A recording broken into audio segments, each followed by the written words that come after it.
or in Washington, D.C., I know there are very many people who are eager to hear, especially in the diaspora, what all of you have to offer us as presidential candidates, and we're looking forward to hearing your thoughts. Tonight, live from Kampala, NTV and Spark TV bring you a defining moment in our nation's democratic journey. The NTV Presidential Debate 2025, the race for 2026. I'm Dr. Arnold Segawa, together with Priscilla Regina Nalwoga.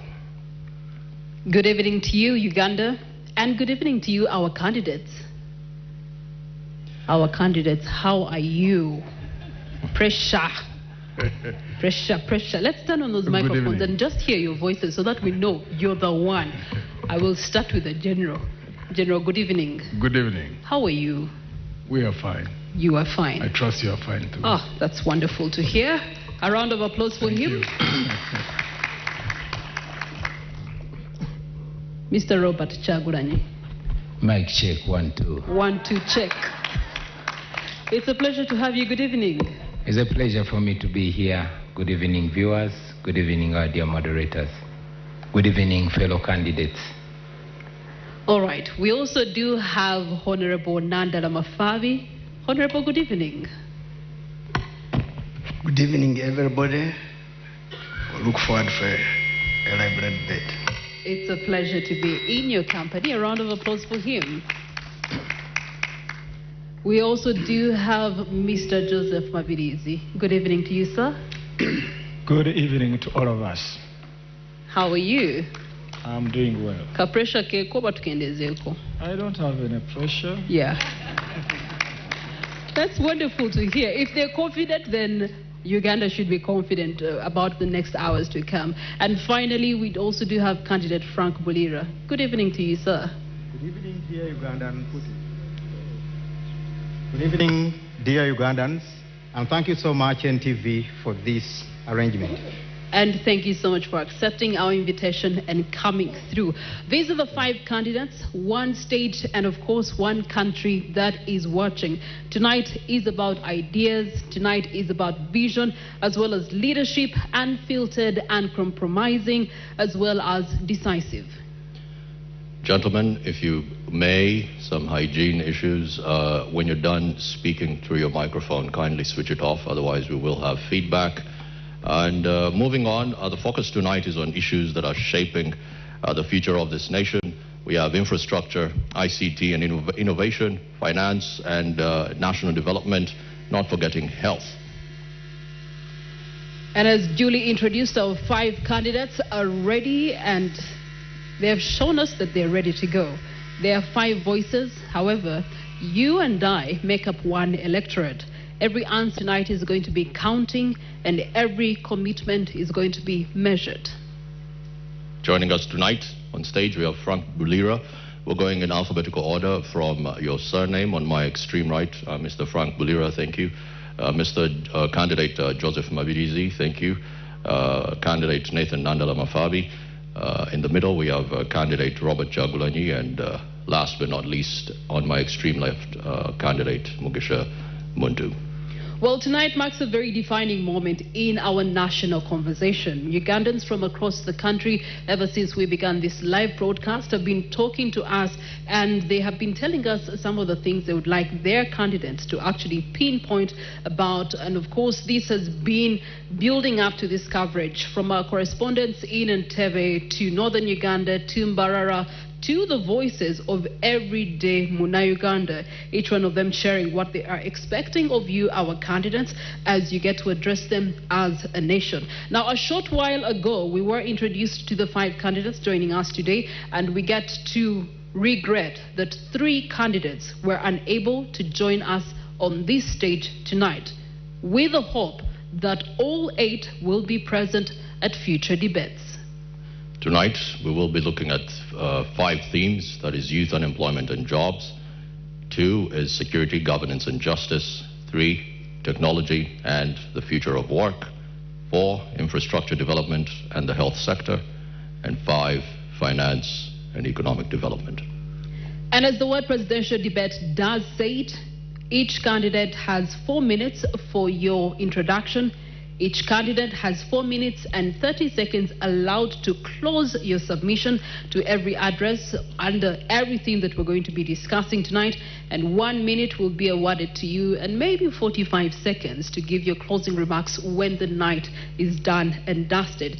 There will be a 7-minute commercial break after the second theme, and these themes were all selected based on months and months of public engagement. Thousands of Ugandans having submitted their priorities and questions. This is through the community forums, digital platforms, and of course the regional outreach. However, the final selections, the structure, and the sequencing for tonight were made independently of the debate team. So as per the debate rules, neither the candidates that you see on the podium this evening nor anyone on the team have reviewed or influenced these questions.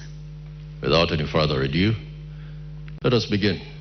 And this is going to be very brief. In 4 minutes, tell Ugandans why you're the best candidate and to take this big job of being the president, not just having the fancy office. While you're at it, also tell Ugandans what the biggest problem is with the country. Let me start with you, Mr. Bulira. 4 minutes. Thank you so much. Dear Ugandans, my name is Bulira Frank Kabinga Salongo. I'm the presidential flag bearer for the Revolutionary People's Party, a party which merged with the Uganda Federal Democratic Organization, which was led by the late Dr. Aggrey Kiyingi.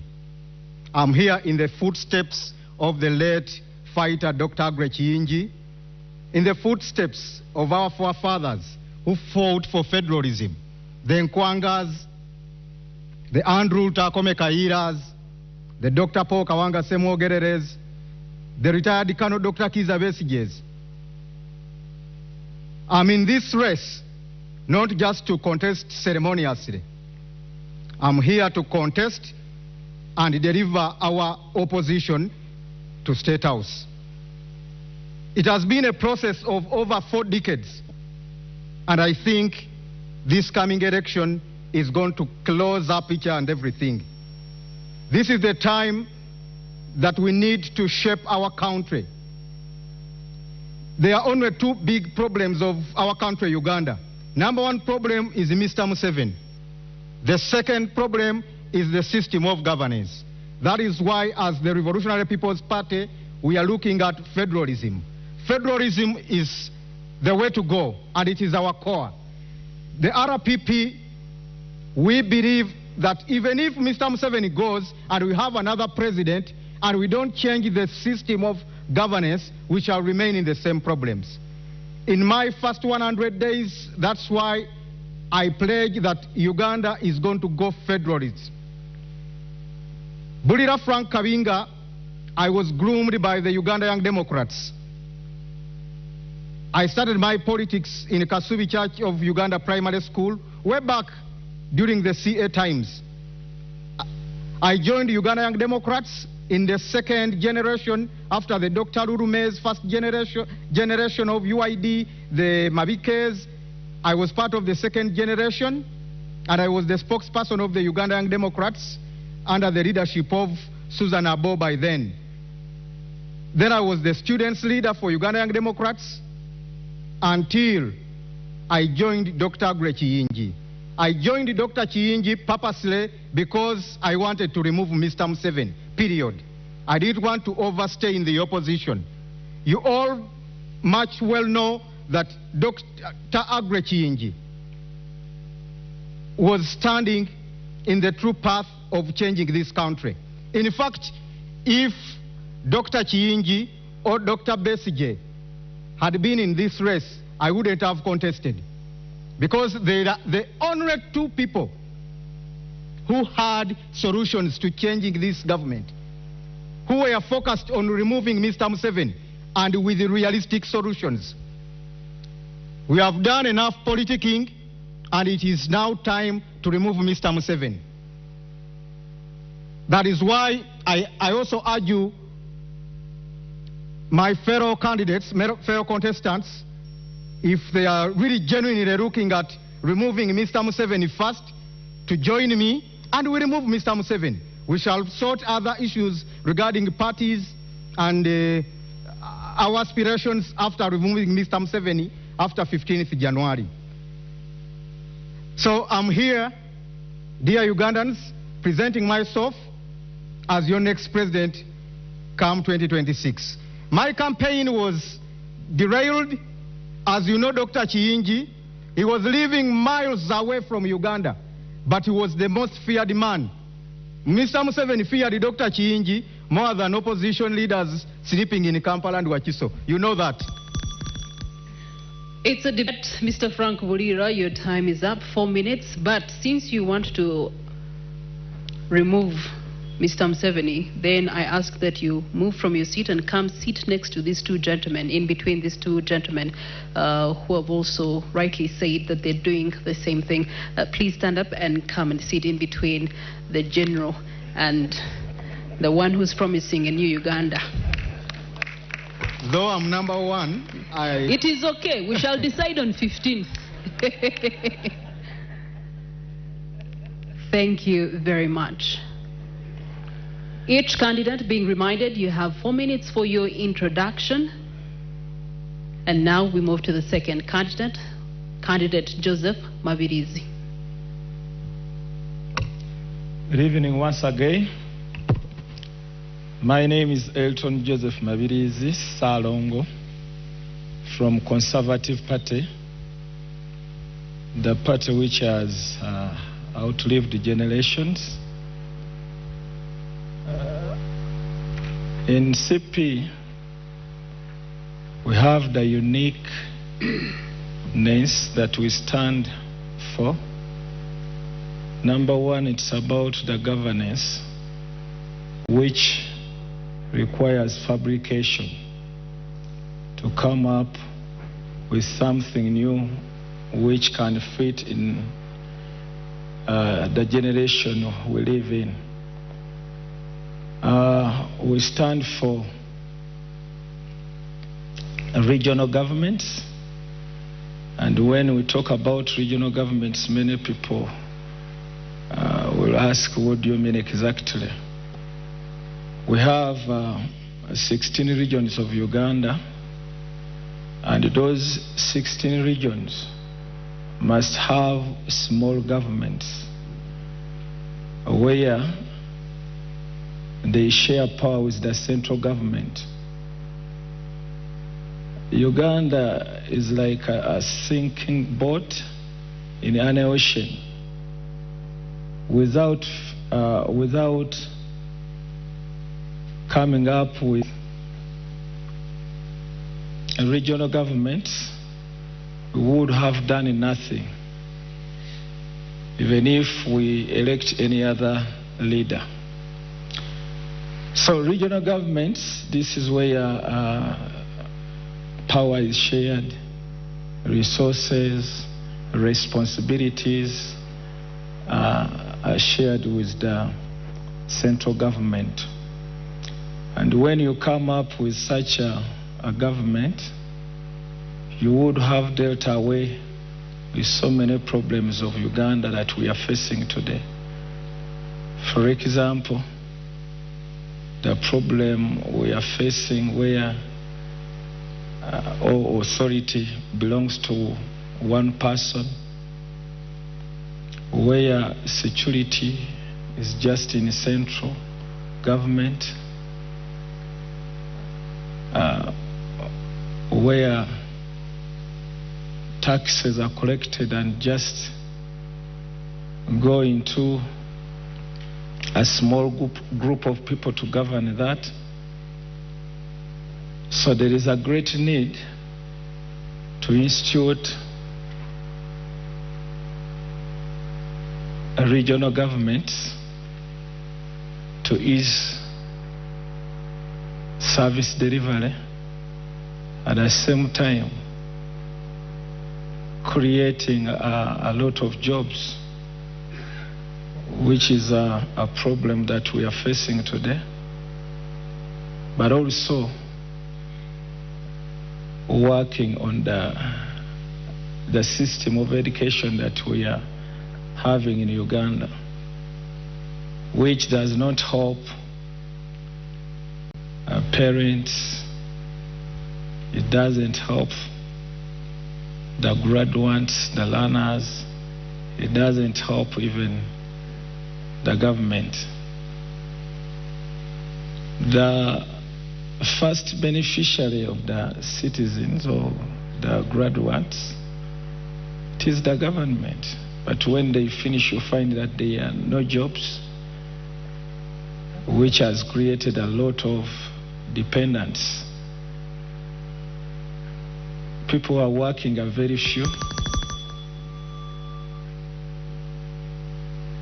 and many depend on others. Thank you. Thank you. Thank you for that, sir.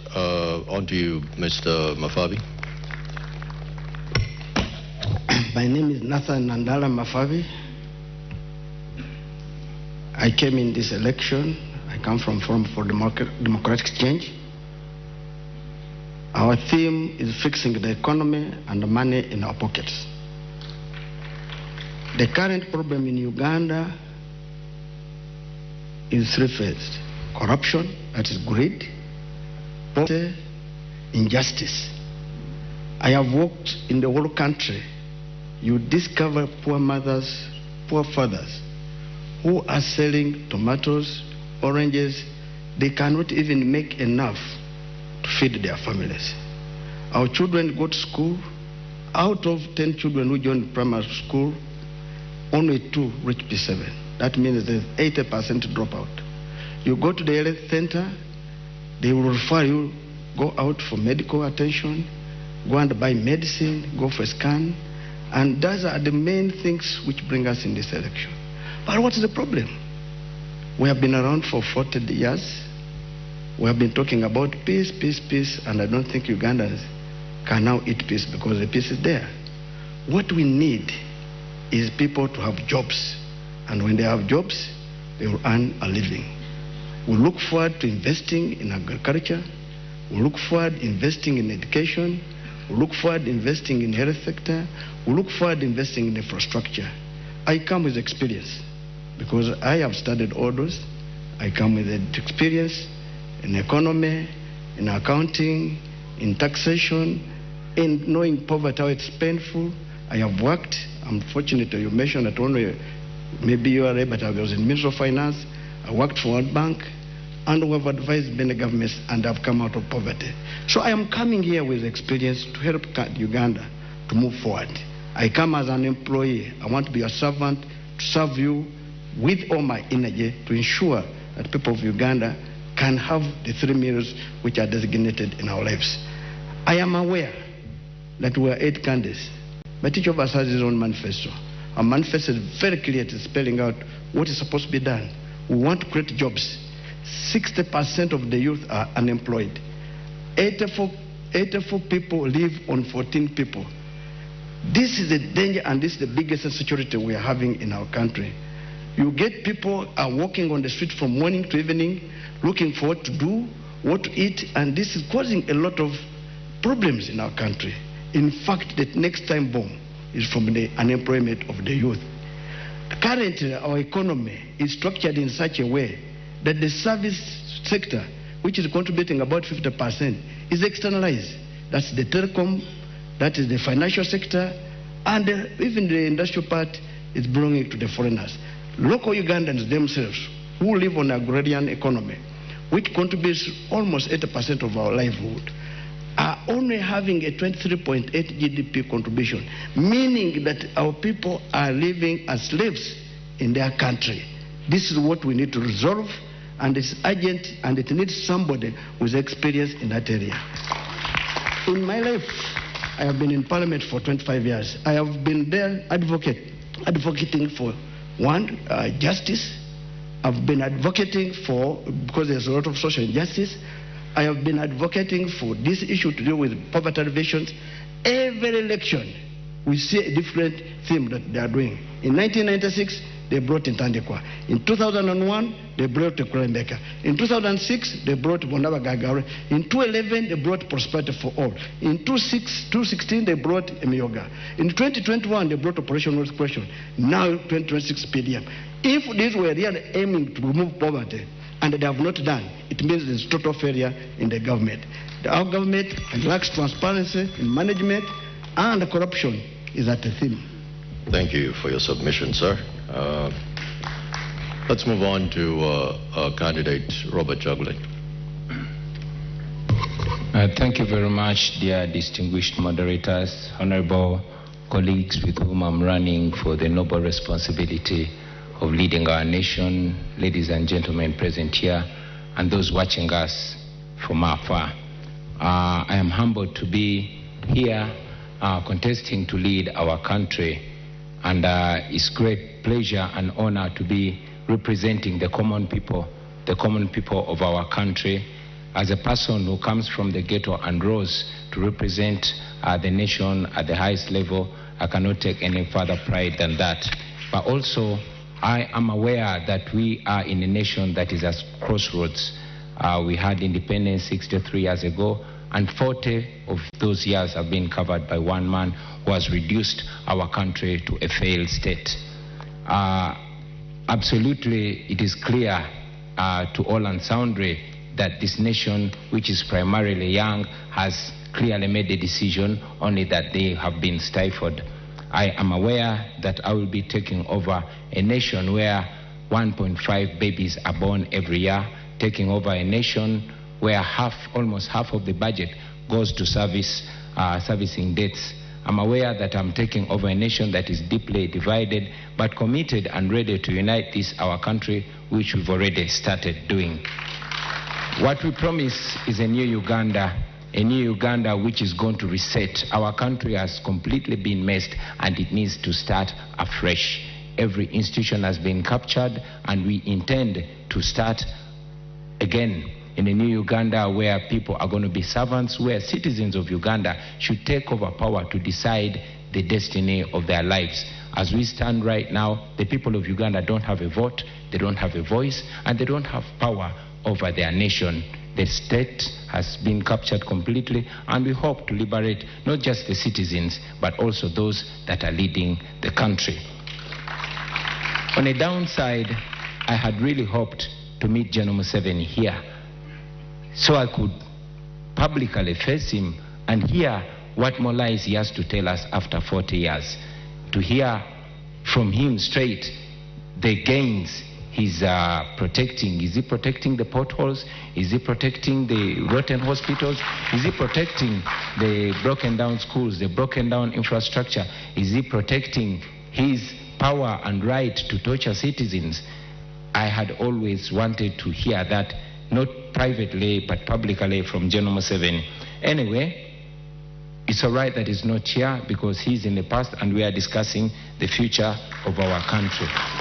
So I'm very glad, and I hope to share ideas and to teach and learn from these our colleagues. But of course, I must assert it that the people of Uganda, especially the young generation, the new generation that I largely represent, is committed to changing their country and to taking back the right to determine their destiny. I am ready and committed to lead the charge to change Uganda, so help us the Almighty God.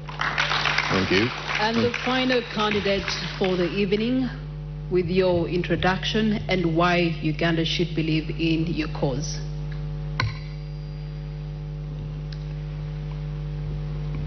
Thank you, dear moderators. Let me take this opportunity again to thank all Ugandan citizens who are seated in this room and those who are watching us. I'm called Gregory Mujisha Muntu Oyera.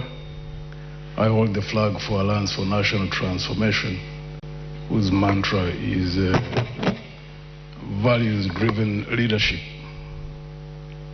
We entered this race very well knowing the state of our country. For 63 years, we've been in a vicious cycle. General Museveni being the 9th president, regime after regime, Promises are made, promises are never fulfilled. And we reached a point where we believe that there must be something up there that causes leaders to get up there in spite of the promises that they do make. What makes them drunk to a point where they lose direction, they don't fulfill promises, they trample on citizens, and unfortunately at this point in time we have not even had the experience where one leader hands over power to another. That's sad. Some of us had hoped that we would see the breaking out of that vicious cycle. Where we are heading, we are not so sure whether that will be or not. We keep on struggling. We hope that we'll see that at some point. We've been moving around the country now for about 2 months.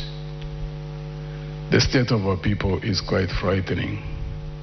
Joblessness, the levels of joblessness of the youth, the depth of poverty that you read on the faces of the people, and even what they express. The lack of drugs in hospitals, government hospitals, and very well knowing that there are those who can't afford to go to private hospitals, which means they can't afford the bills, which means that most people just go home to die. That's been going on for quite a while. In the area of joblessness, even the few jobs which are viable, not only at the national level, but even at the local government level, because I've so far gone through 74 districts. And I made it a point to ask everywhere we go whether there are transparent systems of young people getting jobs. And the response has been uniform throughout. I've not been to any district where I've got a response that you can do an interview, and when you succeed or you are the best, that you can get a job unless you know someone, unless you pay a bribe. That's quite frightening, that government jobs can be sold. So the people out there who still believe that General Museveni should continue, I've been urging them on the campaign trail that considering that state of affairs and the frightening levels of corruption in this country, we lose 10 trillion Uganda shillings, that's about 2.7 billion United States dollars every year, that they should reconsider.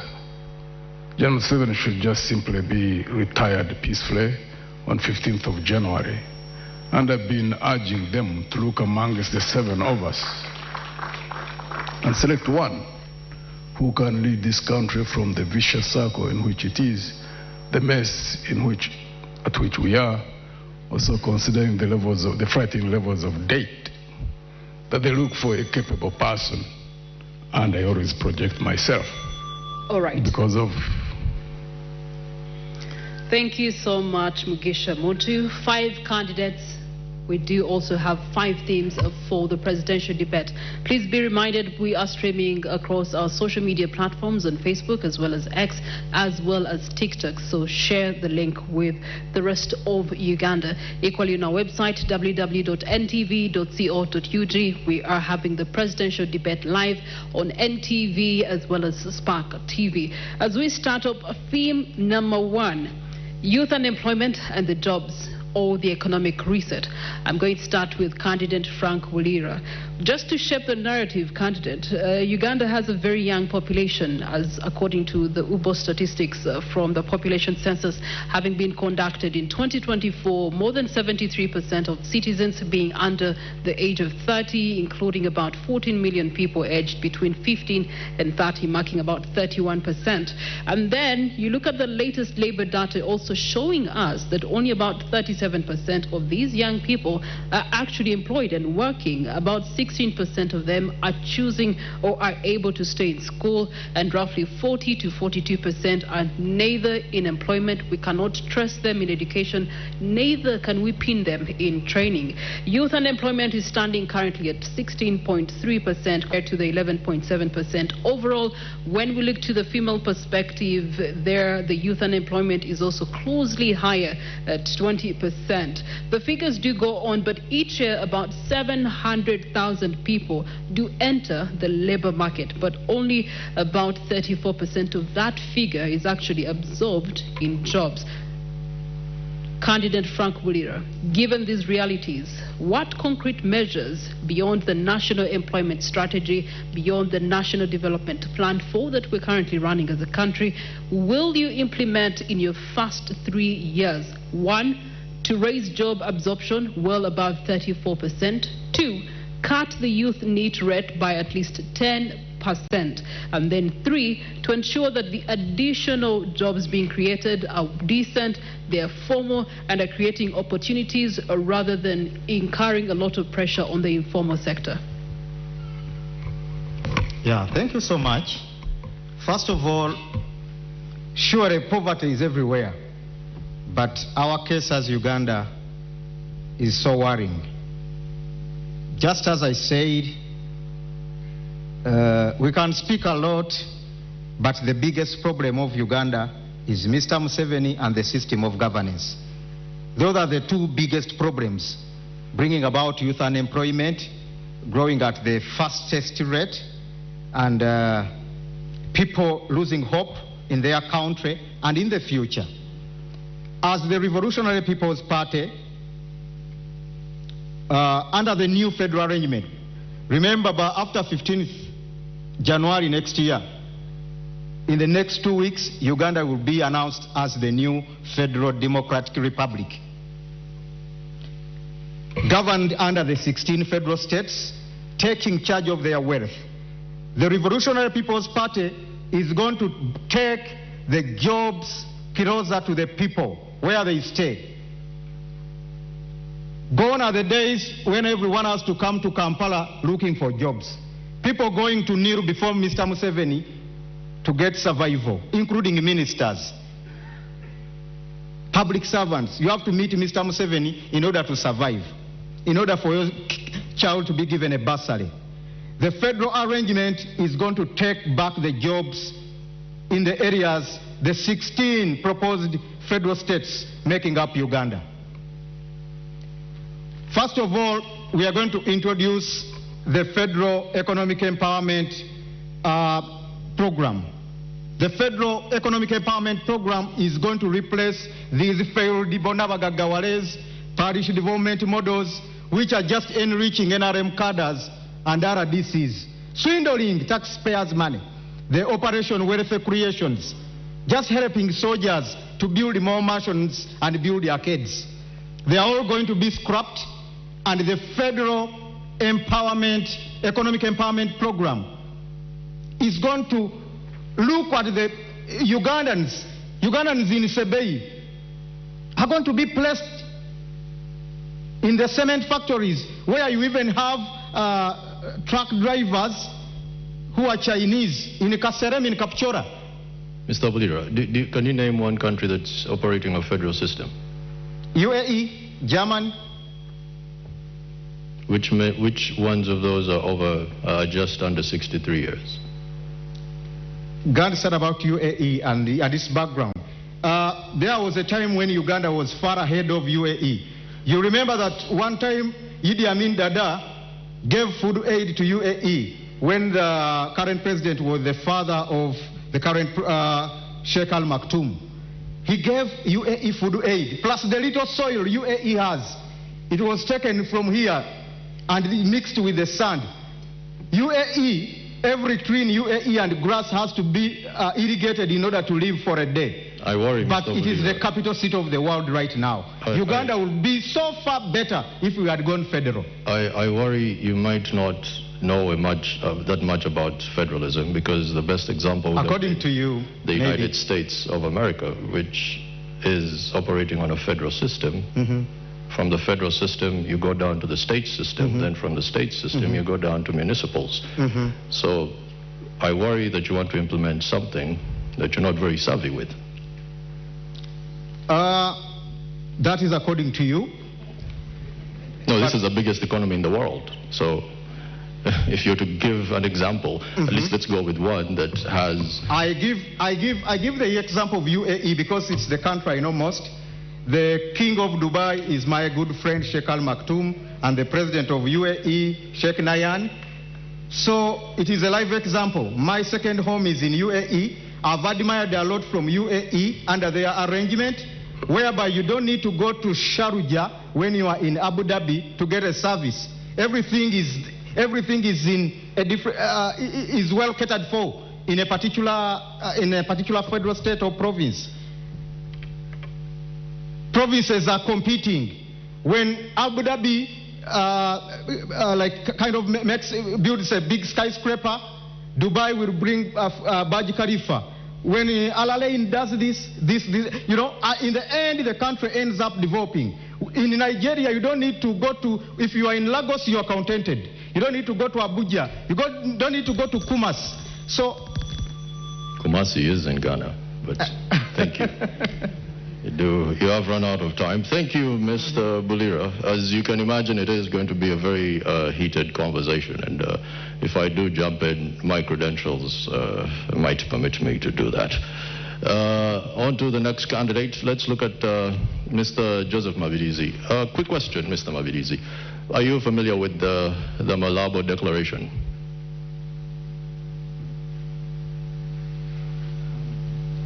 Could you kindly switch on your mic?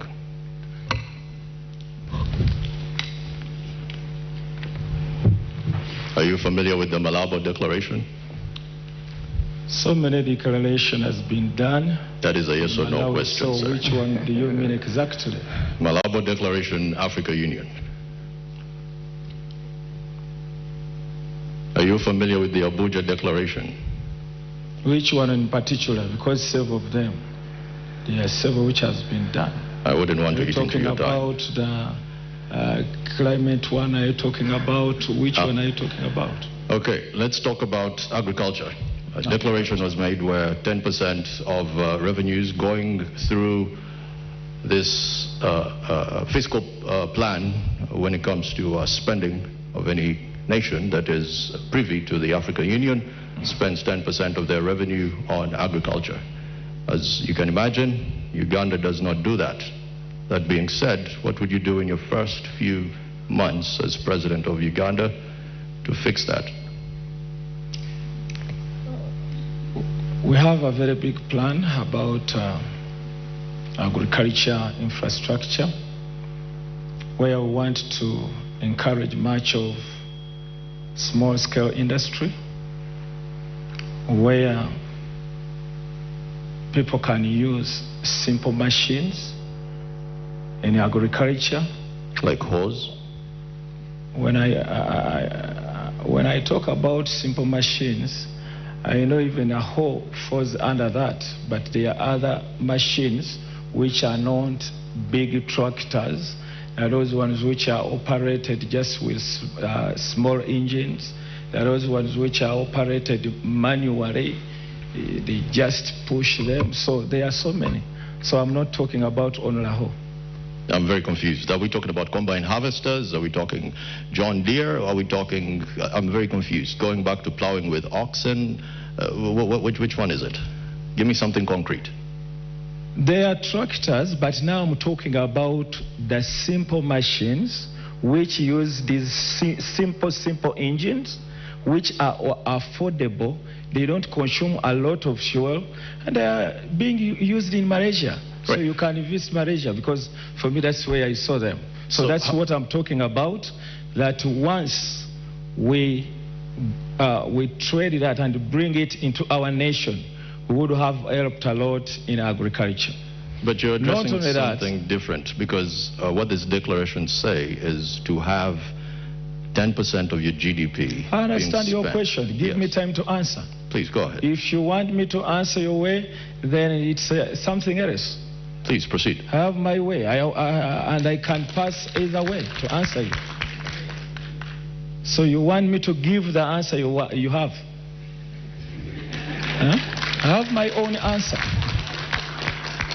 So, I told the person who contacted me that let me hope you are taking me into a debate, not something like questioning you, then you answer this, someone asks another question to take you off. So, what I was saying, there is a need to get that into that modernization agriculture, where we need to import simple machines to empower agriculture sector from the regions. And once you've empowered all the regions, having shared the power, responsibility, where the regions, they are also responsible for collecting taxes, and after collection of taxes, they only give 40% to the central government. Then 60% remains in the region. So the regional governments, they are responsible to institute and put into practice what fits their region according to agriculture. So it will be the responsibility of the regions sitting and deciding. Even what the declaration aimed at may be less. Each region will decide according to the need of that region. That's what we call shared power. It's not about only one person dictating that things should move in this direction or the other direction. That will be the responsibility of the regional governments. Makes sense. Thank you. All right, as we do go on, be reminded that our first theme of the night is youth unemployment and economic reset. This is where we'd like to turn to Honorable Robert Kyagulanyi Ssentamu, the one who has quite a large youth following. These are young boys and girls who need technical skills that are primarily scarce in our country right now. We look to training, we look to education, vocational education, and we also look to tertiary education that is still by and large weak. And also the digital economy is leaving so many people behind. From what you have seen in the many days you have been all over this country, if you were to become president, what immediate reforms will you use to drive an overhaul in TVET, and then also build real digital skills and ensure that the young person you have been meeting on this campaign trail is actually not locked out of the future? Thank you very much. And I'm glad you mentioned that indeed we've been traveling all over the country. For me, this is more realistic than idealistic. These are not just statistics. These are realities. These are people. We've been there, and in every urban town we've reached, you've seen hundreds of young people that show up, that are desperate, they're strong, they're talented, they want to work, but these are young people that have been failed by a system. It should be noted that Uganda is ranked the most entrepreneurial country in Africa. However, the young people are being failed because 70% of the small businesses that are started do not live to complete one full year. They are failed because of high taxes. They are failed because of the cost of money, high interest rates. They are failed because of high electricity rates. They are failed because of high transportation, and this comes because of the broken down transport infrastructure. as a national unity platform in a new Uganda, we have a plan of establishing 10 million jobs. From here, we're going to do this by leveraging the tourism sector. As you know, Uganda is immensely gifted.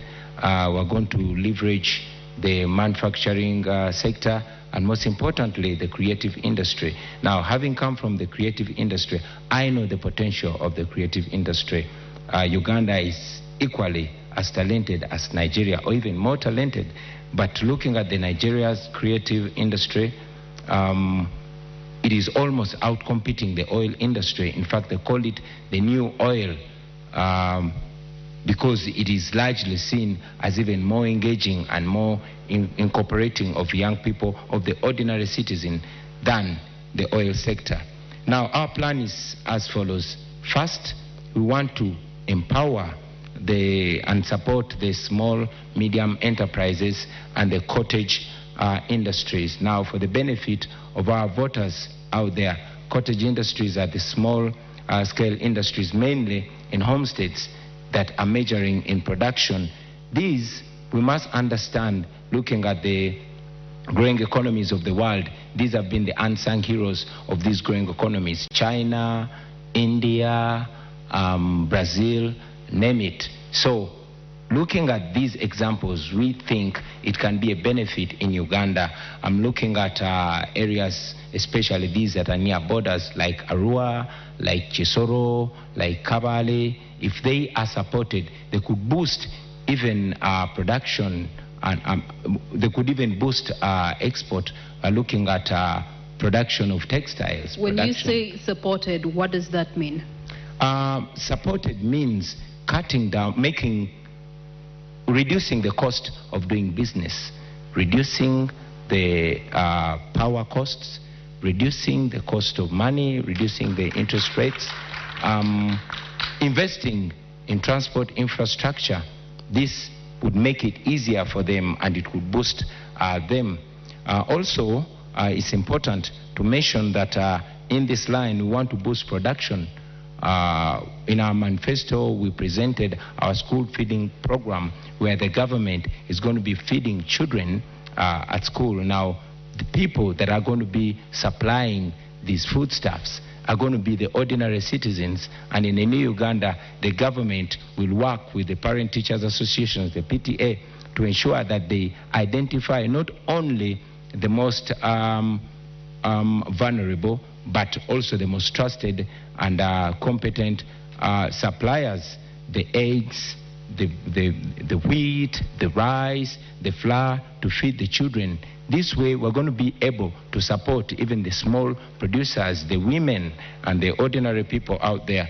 We believe that this is not only going to boost education, but it's going to help in youth unemployment. We also intend to modernize our skills development. Your time is spent, but I'm going to allow you a minute. You have made recognition of manufacturing and tourism. These are high level in terms of strategic for any presidential candidate. Leaders have been describing it as Uganda's economic growth. However, there's one structural problem that still hinders both sectors right now, and that is unreliable power supply and high electricity costs. What's your solution? Well, the high electricity costs can be renegotiated. As government, we can go as far as renegotiating with Bujagali to ensure that the power comes down, because that is what is going to help the productivity. There's one thing, if you allow me also talk about, that's the exploitation.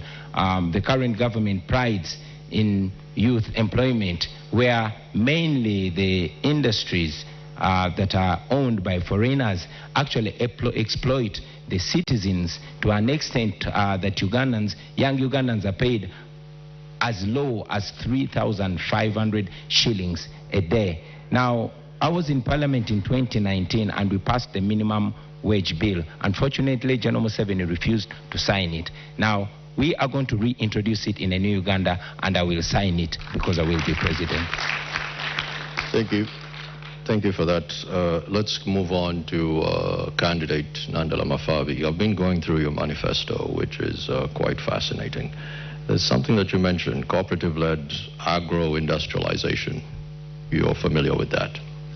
And here you do target tea fertilizers at 30%.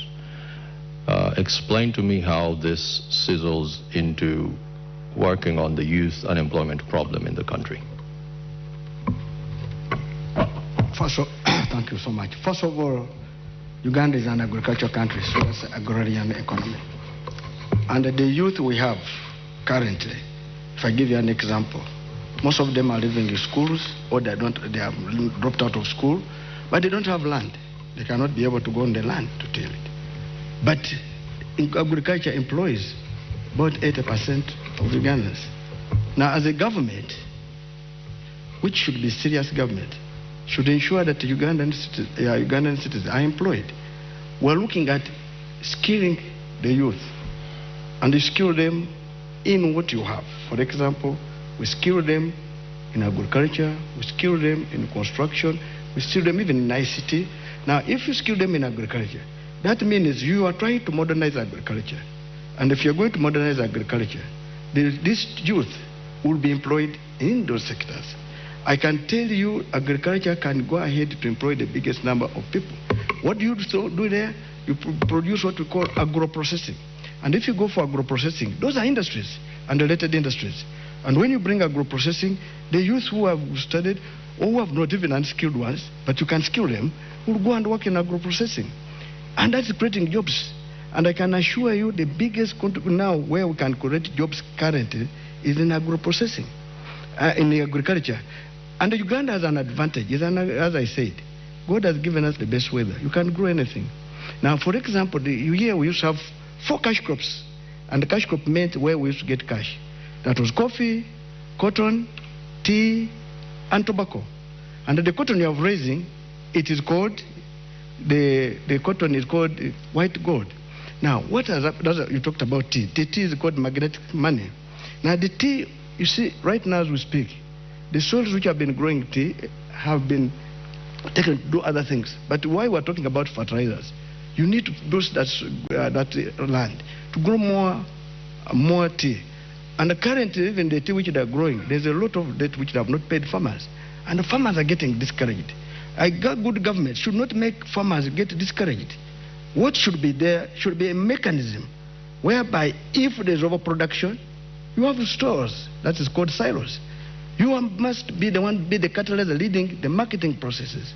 You must be the one even trying to call incubator industries, whereby you can create an industry and hand over. I'll give an example.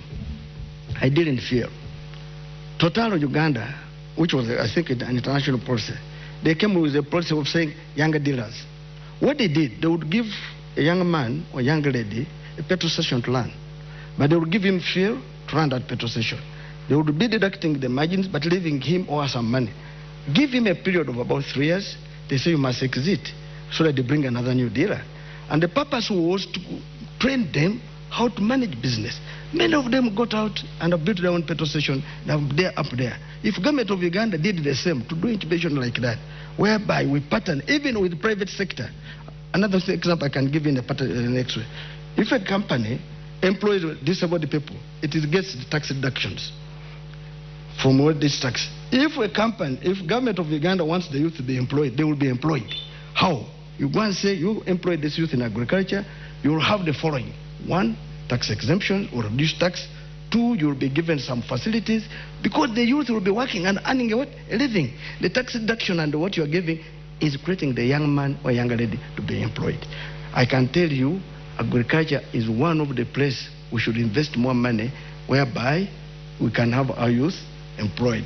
You talked about... I know you're running out of time. I just want you to touch on this, right? Having worked for the World Bank, Rwanda does a very good job in Nyungwe with the tea processing. How would you use that example to address that? I just want you to help us on that. That's actually a positive, because I'm listening to a lot of sense here. Come again? Rwanda is growing a lot of tea in their Nyungwe plantations. And you, having worked in the World Bank, I know you use a lot of case studies. How would you use some of their examples with your experience to make the tea plantations better here. Are you aware the Rwanda copied our proposal, which was made by Uganda? This is why I want so you to... I'm trying to say that what Uganda is very good at writing proposals, but not good at implementing them. I am trying to tell you that this what I'm raising can be done. Tea can generate money, tea can generate jobs. Because I'm saying that when we, first of all, the tea farmers will get money. The processors will get money. The transporters will get money. What I'm trying to say that if our target is to invest in tea, which we are putting in our manifesto, those tea growing areas will be we have talked about subsidizing fertilizers, putting, you see factories, when you're trying to do a factory, you lead. Because a person going to the bank to borrow money is more expensive. But the government can put a factory and hand it over and tell these people after a particular time, you will have paid the factory for and go away. Currently in our country, I will give an example. There's a gentleman who was involved in the tea industry. What he did, even borrowed money from a money lender. You know Uganda now is being led by money lenders. What happened, the cost became high. He took my minutes. Please. Kindly, yeah. He took my minutes. Listen to me. So, when he could not pay, of course, there was a lot of loss. Our country has been done in such a way that cost of capital is too high. And because even the reason why cost of capital is high is because of government. The biggest borrower is government. So it crowds private credit. And so when someone goes to the commercial bank to borrow, they will say no money, or they give you at an expense, maybe with more conditions. Now what I'm trying to say, in the tea sector, if me become the president, I will tell you that it will be a deliberate effort to put industries, to put processes, so that credit, which should have been somebody going there, will be given by government beyond leading it, so that we create jobs in that sector. Fertilizers will be given on subsidies. And I can assure you the tea sector is the best now, because initially we had 4 of them, 4 ranking in. Tea can even overtake coffee. But of course coffee is still high. In the current situation now, it is coffee followed by tea. Now we're getting a lot of money from tea, but also the marketing process are being driven wrongly. Government should lead in this process. I can assure you, I believe tea will create jobs and will make our youth be employed. All right, thank you so much. Staying matters agriculture, our national anthem does pride in our agriculture backbone, good climate and fertile soils. Gregory Mugisha Muntu, many households are remaining in the subsistence economy right now as we speak, mostly in subsistence agriculture. You do have the standing current government prioritizing agro-industrialization, manufacturing with the incumbent, ensuring that there's a spread out of business and investment parks across the country. But there's also the element of tourism, construction, trade that are low-hanging fruits. Oil and gas, we've been promised that next year it should be bearing us some fruits. There's also works and transport. All these to acknowledge that there's a high failure rate of youth-owned businesses without systematic support in those particular sectors. How do you intend to actually ensure that there's policies, that there's public investment, that there's procurement that is geared towards ensuring that the young people's uptake into these sectors is one that will help them leapfrog from the statistics we know of?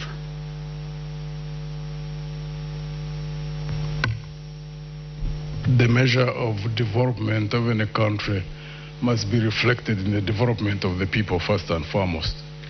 In Uganda, where 70% of the population is in agriculture, fisheries and crop as well as the dairy industry, you have to focus to lift those people from the levels at which they are. And one of the things which is absolutely sad right now is that there was a total breakdown of extension services. And also, credit is very expensive. Other than PDM, which is touted all over the place, which is only 1 million, it cannot help farmers who want to invest. One, raising money for quality seeds, buying fertilizer in areas where you find that soils have got depleted, and then buying pesticides for spraying of crops, and also the use of machinery, either tractors or ox plows, that requires capital. And most of these peasants don't have access to capital. And our cooperative unions were literally broken down.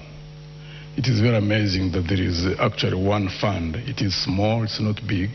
The agricultural credit facility, which is given by Bank of Uganda through commercial banks. In the 74 districts where I've gone, I have asked in about 8.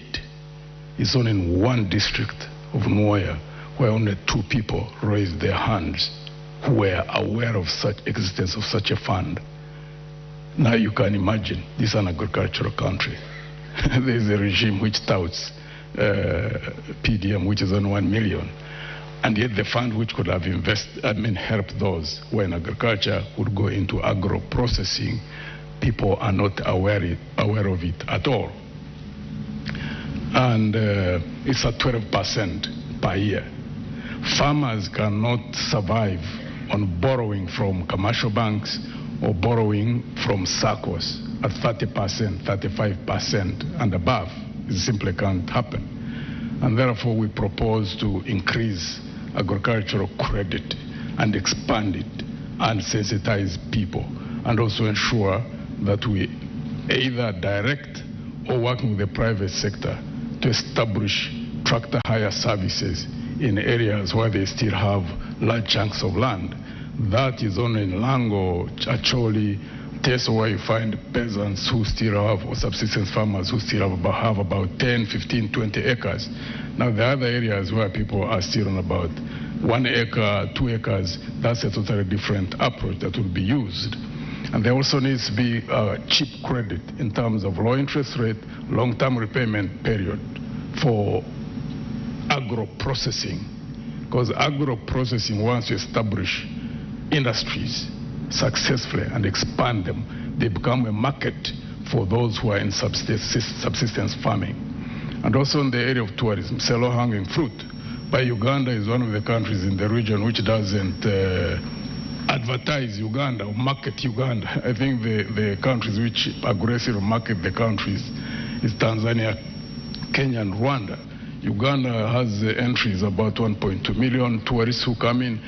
Kenya, Tanzania has about 2.5. If Uganda was able to advertise itself, considering the beauty of this country and so many opportunities that there are in terms of tourism, and increase that rate from 1.2 to possibly about 5 million people, the employment and the levels of opportunity that there would be, those who would be expanding the beds in the country, those who would invest into cottage industries, because that would also be a market for agriculture and those who are agro-processing. If you get like 4 million tourists coming into this country, it will create market for those, someone who is producing yogurt, someone who is growing carrots and cabbages, someone who is packing rice, someone who is all nature of things.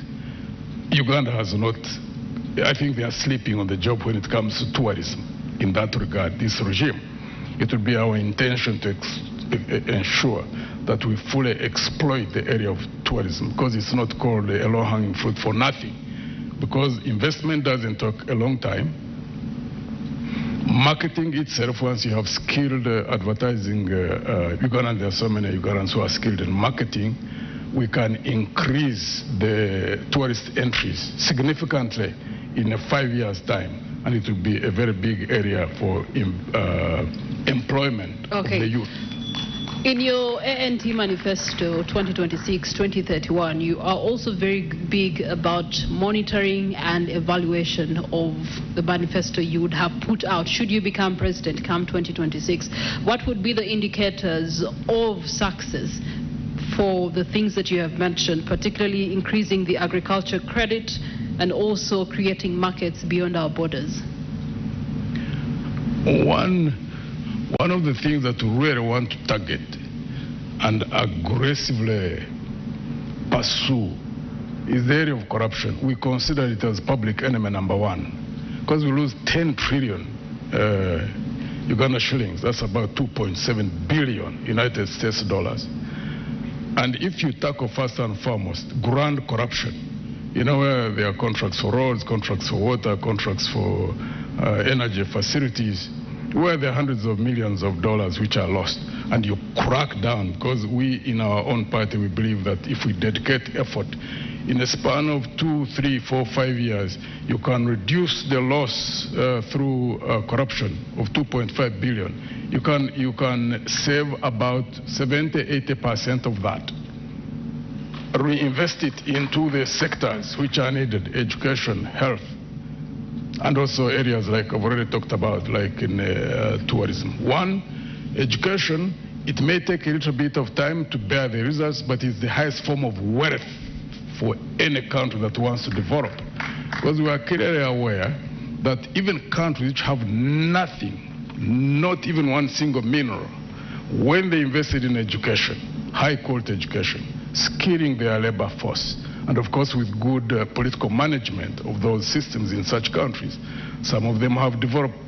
Example we keep giving is Japan. Now consider here, if you invest in good education, invest in having a healthy workforce, and also invest in agriculture, having food security, and also having citizens who are well fed. When you have those, plus the mineral potential which we have, and good political management, the sky is the limit for this country. And the sky is the limit for your time. Thank you so much, Gregory Mugisha Muntu. We're going to take a short break. As we do so, please be reminded the hashtag that we are running with is NTV Presidential Debate 2025. And we are running on NTV as well as Spark TV, and we are streaming live across the social media platforms, mainly X as well as TikTok and Facebook, and our website. Now, there is a poll that is running. Which part of the debate is interesting you the most? There's finance and economic growth, there's health and education, there is also security and governance, infrastructure development. Now, just to extract a few comments that are coming in from our online audience. Thanks, NTV, for preparations. Page 35, Manifesto 4.2, Clean Water for All, National Unity Platform shows interest of reducing the cost of 20 litres to 10 shillings. And there's a question there on the possibility in an economy where 50 shillings is no longer in circulation. There's also one that has commented here. WAPS on X says, what are the specific national laws, regulations, and doctrine that a government that has power can actually use to ensure that there's a security, particularly regarding the arrests, the detentions, and the use of force and the such that is happening? Basically what we have been seeing in the most recent days as far as security and stability is concerned. We also do have Waha on X when he says, when the economy is stable,